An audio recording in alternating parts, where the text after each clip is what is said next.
আমরা কোনটা মব আর কোনটা রাজনৈতিক কর্মসূচি, এটার পার্থক্যটা আগে বুঝতে জানতে হবে। একটা রাজনৈতিক দল কিভাবে মব করে, একটা নিবন্ধিত রাজনৈতিক দলকে আপনি কিভাবে তাদের কর্মসূচিকে কিভাবে মব বলবেন। আমি যতদূর জানি প্রথমত হামলা করেছে জাতীয় পার্টির দিক থেকে।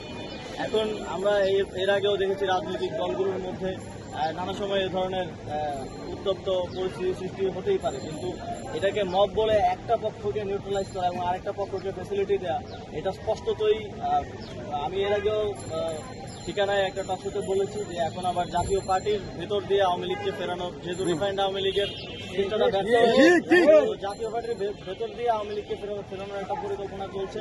কিন্তু এরা জাতীয় পার্টি হচ্ছে একদম সুনির্দিষ্ট এবং চিহ্নিত ফ্যাসিবাদী। আমরা দেখেছি সময়ে কিভাবে আওয়ামী লীগের এই ফ্যাসিবাদী সংসদকে বারবার বৈধতা দিয়েছে জাতীয় পার্টি, কিভাবে ভারত থেকে প্রেসক্রিপশন এনে বাংলাদেশের তারা একটা কৃত্রিম সংসদ তৈরি করেছে, কৃত্রিম গণতন্ত্র দেখিয়েছে। ওই চিহ্নিত ফ্যাসিবাদীদেরকে কোনোভাবেই কোনো ধরনের সমর্থন যদি কেউ দেওয়ার চেষ্টা করে, সেটাকে একই সাথে সরকারের পক্ষ থেকে আমরা সেটাকে সমর্থন করি না, একই সাথে জনগণের পক্ষ থেকে রাজনৈতিক ফ্যাসিবাদ বিরোধী রাজনৈতিক দলগুলো সেটা রুখে দাঁড়াবে বলে আমি চেষ্টা করি।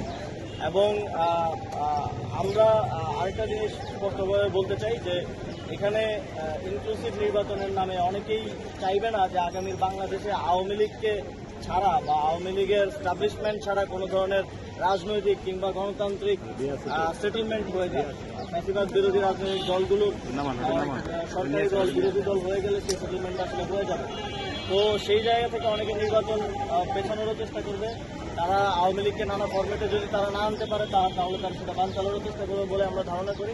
আমরা এই ধরনের সকল ধরনের প্রচেষ্টাকে গণতান্ত্রিক রাজনৈতিক দলগুলো যারা আছেন এবং সরকার দেওয়ার জন্য তৎপর। জাতীয় পার্টিকে নিষিদ্ধ